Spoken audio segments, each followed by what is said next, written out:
Hello students, welcome back. Today we are going to continue our chapter Constitution, why and how.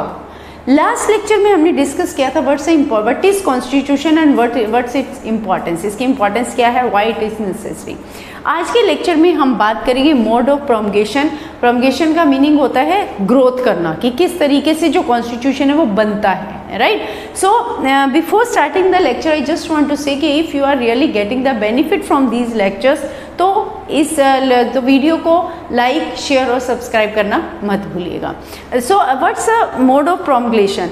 This refers to how a constitution comes into being, यानी कि growth कैसे हुई, कोई भी constitution वो existence में कैसे आया, उसके पीछे क्या क्या प्रोसेस था, कौन सा प्रोसीजर जो है वो ऑप्ट किया गया.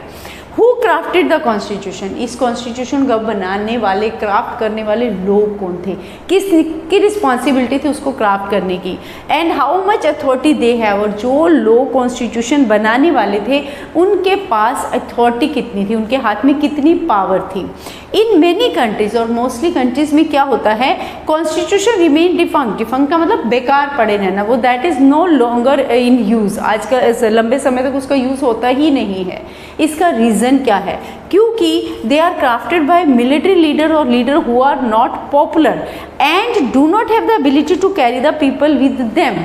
क्योंकि इस तरह का कॉन्स्टिट्यूशन मोस्टली या तो मिलिट्री लोगों के द्वारा बनाया जाता है, मिलिट्री यानी आर्मी के द्वारा बनाया जाता है, या फिर उन लोगों के, उन लीडर्स के द्वारा बनाया जाता है जो पॉपुलर नहीं होते हैं, लोग उनके बारे में जानते ही नहीं हैं. और इसके अलावा में भी ये कॉन्स्टिट्यूशन उनके द्वारा बनाया जाता है जिन लोगों में लीडरशिप क्वालिटी है ही नहीं, जिनमें इतनी एबिलिटी नहीं कि वो लोगों को अपने साथ लेकर चल पाएँ. तो ये कुछ कारण हैं जिसकी वजह से बहुत सारी कंट्रीज़ में कॉन्स्टिट्यूशन बेकार होता है, यानी उसकी कोई भी वैल्यू, उसकी कोई इंपॉर्टेंस नहीं रहती है. Clear?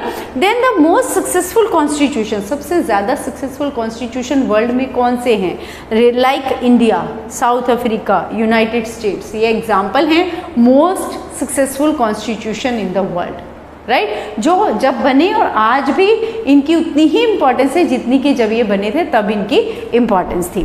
Are constitution which were created in the aftermath of popular national movement. अब इनकी सक्सेस का कारण क्या है, किस लिए ये आज भी उतनी इंपॉर्टेंस है, इनको उतनी वैल्यू आज भी जितनी जब देश आज़ाद हुआ था उस समय थी. उसके पीछे कारण है कि इनको बनाने से पहले, जो चाहे वो साउथ अफ्रीका है, चाहे वो इंडिया है, कहीं भी जब ये लोग ब्रिटिशर्स के अंडर थे, जब यहाँ पर नेशनल मूवमेंट स्टार्ट हुई थी, तो नेशनल मूवमेंट के दौरान आज़ादी की जब बातें की गई थी तो लोगों को ये प्रॉमिस किया गया था, लोगों को ये सपना दिखाया गया था कि व्हेन वी गॉट इंडिपेंडेंस तो किस तरीके से सबको इक्वालिटी मिलेगी, किस तरीके से हम अपने मालिक खुद बनेंगे. तो इस तरह की एंड सो ऑन बहुत सारी ऐसी बातें थी, और इन सभी चीज़ों को कॉन्स्टिट्यूशन बनाते हुए ध्यान में रखा गया कि जो हमारा इंडियन कॉन्स्टिट्यूशन होगा, क्या वो लोगों को इक्वालिटी दे रहा है, क्या कॉन्स्टिट्यूशन लोगों के, आम लोगों के हाथ में कोई पावर दे रहा है या नहीं. तो ये सारी चीज़ें क्या थी, aftermath of the popular national movement. Popular national movement को अच्छे से सोच विचार करने के बाद, उसके बाद ये डिसाइड किया गया था कि हमारा कॉन्स्टिट्यूशन क्या होगा, उसमें क्या चीज़ें डाली जाएंगी. दीज आर द रीजंस जिसकी वजह से आज भी Indian constitution, south African constitution, United state का कॉन्स्टिट्यूशन जो है वो आज भी उतना ही इम्पॉर्टेंट है जितना कि जब ये बनाया गया था. अब बात आती है कि किसी भी कॉन्स्टिट्यूशन को अफेक्टिव कैसे बनाया जाए जिससे कि लॉन्गर टर्म में भी वो उतना ही अफेक्टिव रहे. उसके लिए सबसे ज़रूरी क्या होता है, बैलेंस्ड इंस्टीट्यूशनल डिज़ाइन, यानी कि जब कॉन्स्टिट्यूशन में जो पावर का डिस्ट्रीब्यूशन किया जाता है, अलग अलग इंस्टीट्यूशन में जो पावर शेयरिंग की जाती है वो बैलेंस्ड होनी चाहिए. किसी एक इंस्टीट्यूशन, किसी एक ऑर्गन, किसी एक ऑर्गेनाइजेशन के हाथ में सारी पावर नहीं होनी चाहिए. तो अब बैलेंस्ड इंस्टीट्यूशनल डिज़ाइन में हम बात करें कि कॉन्स्टिट्यूशन और ऑफन, अब क्या होता है, मोस्टली जो कॉन्स्टिट्यूशन और ऑफन सबवर्टेड मतलब डिस्ट्रॉय करने की कोशिश करना. बहुत सारे लोग हैं जो उस कॉन्स्टिट्यूशन को ख़त्म कर देना चाहते हैं. Not by the people but by the small groups who wish to enhance their own power. अब ये जो कॉन्स्टिट्यूशन समाप्त किया जाता है या जब कॉन्स्टिट्यूशन की वैल्यू नहीं रहती है, जैसे अभी हमने यहाँ बात की है डिफंक्ट, कि वो बेकार पड़ा रहता है, तो उसके पीछे आम लोग नहीं होते हैं, वो लोग ऐसा करना नहीं चाहते हैं। वो किस वजह से होता है? It is done by some small group, कुछ छोटे ग्रुप्स हैं लोगों का जो क्या चाहता है, खुद पावर में आना। वो ये चाहते हैं कि लोगों के ऊपर उनका रूल हो बजाय कि कॉन्स्टिट्यूशन के थ्रू रूल करने के, राइट। तो so intelligent designing of constitution is necessary, इसलिए ज़रूरी है कि जब भी कॉन्स्टिट्यूशन बनाया जाए किसी भी कंट्री का, तो कॉन्स्टिट्यूशन बनाते हुए उसको बहुत इंटेलिजेंटली जो है वो फ्रेम करना चाहिए, क्राफ्ट करना चाहिए। तो इस तरीके का किस तरीके से वो किया जा सकता है? One way of such intelligent designing is, अब सबसे पहले कौन सा तरीका है? First, to ensure that no single institution acquire monopoly of power. इसका सबसे एक बढ़िया तरीका है कि पावर शेयरिंग जब की जाती है, जब पावर इंस्टीट्यूशंस को डिवाइड की जाती है, तो किसी एक इंस्टीट्यूशन, किसी एक ऑर्गेनाइजेशन के हाथ में, किसी एक लेवल यानी सेंट्रल गवर्नमेंट, स्टेट गवर्नमेंट या लेजिस्लेचर, एग्जीक्यूटिव, किसी एक के हाथ में पावर नहीं रहनी चाहिए। वो पावर क्या है, उसके ऊपर किसी भी एक की मोनोपोली ना हो, किसी एक का कंट्रोल ना हो, बल्कि it should be divided. For example Indian constitution, जैसे इंडियन कॉन्स्टिट्यूशन में भी क्या है, एक के हाथ में पावर नहीं है, पावर डिवाइडेड है। किस तरीके से? Horizontal fragmentation of power. Indian जो कॉन्स्टिट्यूशन है उसमें, हमारे कॉन्स्टिट्यूशन में पावर को हॉरिजेंटली डिवाइड किया गया है। हॉरिजेंटली किन किन में? Different organs, mainly 3 organs are there. कौन सी हैं? Legislature, executive and judiciary. इन 3 ऑर्गन्स के अलावा उसको में अब एक और इंस्टीट्यूशन है, दैट इज इंडिपेंडेंट इंस्टीट्यूशन, जो किसी भी पॉलिटिकल पार्टी के अंडर नहीं आती है, दैट इज इंडिपेंडेंट। वो कौन सी है? Like election commission. तो इनमें पावर डिवाइड करने की वजह से नतीजा क्या हो? इनकी पावर को बैलेंस करने का क्या नतीजा है कि अब ये तीनों चारों इंस्टीट्यूशन, ये institution this ensure check and balance, एक दूसरे पर नज़र रखती हैं। लेजिस्लेचर ये देखते हैं कि जो लॉ बनाए गए, एग्जीक्यूटिव ने उसको प्रॉपर तरीके से अप्लाई भी करवाया या नहीं, एग्जीक्यूट भी करवाया कि नहीं। जुडिशरी ये देखती है कि लेजिस्लेचर ने जो रूल बनाया is that in the benefit of the people और नॉट, राइट। इसी तरीके से जुडिशरी किस तरीके का डिसीजन ले रही है उस पर नज़र कौन रखता है? Legislature and executive. एग्जीक्यूटिव किन पर नज़र रखता है कि लॉ क्या बन रहे हैं, किस तरीके से बन रहे हैं, क्या उससे रिलेटेड जुडिशरी प्रॉपर स्टेप्स ले रही है या नहीं। क्लियर? तो इस तरीके से सारी ही ऑर्गन एक दूसरे के ऊपर नज़र रखती हैं, चेक एंड बैलेंस, जिसकी वजह से कोई भी इंस्टीट्यूशन, चाहे वो इलेक्शन कमीशन है, चाहे वो लेजिस्लेचर है, एग्जीक्यूटिव है और जुडिशरी है, कोई भी अपनी पावर का मिसयूज़ नहीं कर सकता। कहीं ना कहीं उनकी पावर को ये जो चेक एंड बैलेंस है उनको लिमिट करता है। दूसरा, फ्लेक्सिबिलिटी वर्सेस रिजिडिटी। अब इंडियन कॉन्स्टिट्यूशन क्या है? Flexible as well as rigid. अब फ्लेक्सिबल कैसे है? अगर आपको ध्यान होगा तो you must have read about fundamental right. एक फंडामेंटल राइट हमने डिस्कस किया था लास्ट लेक्चर में, दैट इज अमेंडमेंट का, right, right to constitutional remedies, right. Remedies क्या है? यानी सुधार करना, उसमें हम अमेंडमेंट्स कर सकते हैं। जब किसी भी चीज़ में थोड़ा बहुत चेंज किया जा सकता है तो उसको हम क्या कहते हैं? फ्लेक्सिबिलिटी। लेकिन दूसरी तरफ इंडियन कॉन्स्टिट्यूशन रिजिड है। रिजिड का मतलब कि जो इसका बेसिक जो स्वरूप है, बेसिक जो इसकी फॉर्म है, उसको साथ हम छेड़खानी नहीं कर सकते, उसको हम नहीं बदल सकते। तो इस तरीके से इंडियन कॉन्स्टिट्यूशन क्या है? It is flexible as well as rigid, right. अब इसकी वजह से अब फ्लेक्सिबिलिटी और रिजिडिटी का फायदा क्या है, उसका क्या बेनिफिट होता है? Preserving core value and adopting them to the new circumstances. Rigid होने की वजह से इसकी जो कोर वैल्यूज़ है, जो बेसिक वैल्यूज़ हैं, मूल जो इसके वैल्यूज़ हैं वो इसमें बनी रहती हैं। लेकिन फ्लेक्सिबल होने के कारण सर्कमस्टांसेस यानी सोसाइटी में जिस तरीके से चेंजेस आते जाते हैं, तो सोसाइटी के अकॉर्डिंग, सर्कमस्टांसेस के अकॉर्डिंग इसमें चेंज भी किया जा सकता है, राइट। ये जो हमारा कॉन्स्टिट्यूशन उनको भी अडॉप्ट करता है, उनको भी अपनाता है। अब इसके अलावा इंडियन कॉन्स्टिट्यूशन को हम लिविंग डॉक्यूमेंट भी कहते हैं। लिविंग डॉक्यूमेंट क्यों कहा जाता है? क्योंकि लिविंग का मतलब क्या है? जो लिविंग थिंग है, लिविंग थिंग जो भी होगी उसमें ऑलवेज चेंजेस आते रहेंगे, वो ग्रो करता रहेगा, right. Same is regarding the Indian constitution. Indian constitution क्योंकि फ्लेक्सिबल है, फ्लेक्सिबल होने की वजह से इसमें सर्कमस्टांसेस के अकॉर्डिंग, सोसाइटी की डिमांड्स के अकॉर्डिंग इसमें चेंजेस आते रहते हैं, राइट। अब living by striking a balance, जिसकी वजह किस लिए हम इसको लिविंग डॉक्यूमेंट कहते हैं, बाय स्ट्राइकिंग अ बैलेंस। अब ये बैलेंस बनाकर रखता है, किस किस के बीच में बैलेंस बनाता है, between the possibility to change the provision, यानी जो कॉन्स्टिट्यूशन के प्रोविजंस है उनको सर्कमस्टांसेस के अकॉर्डिंग उसमें चेंज किया जा सकता है, लेकिन वो चेंज कब तक कर सकते हैं, एंड लिमिट्स, चेंज भी हो सकता है, जब चेंज हो रहा है तो इसका मतलब क्या है, लिविंग डॉक्यूमेंट है, right, and limits on such changes, लेकिन वो भी एक लिमिट में, राइट, कि चेंज तो होगा बट ऐसा नहीं है कि बिना वजह वो चेंज ही चेंज होता रहेगा, वो उस चेंज की भी एक लिमिट होगी, उस जो एक्सटेंट है उसके आगे चलकर उससे ज़्यादा प्रोविज़न में बदलाव नहीं किया जा सकता, उसकी भी एक लिमिट ऑलरेडी कॉन्स्टिट्यूशन में बताई गई है।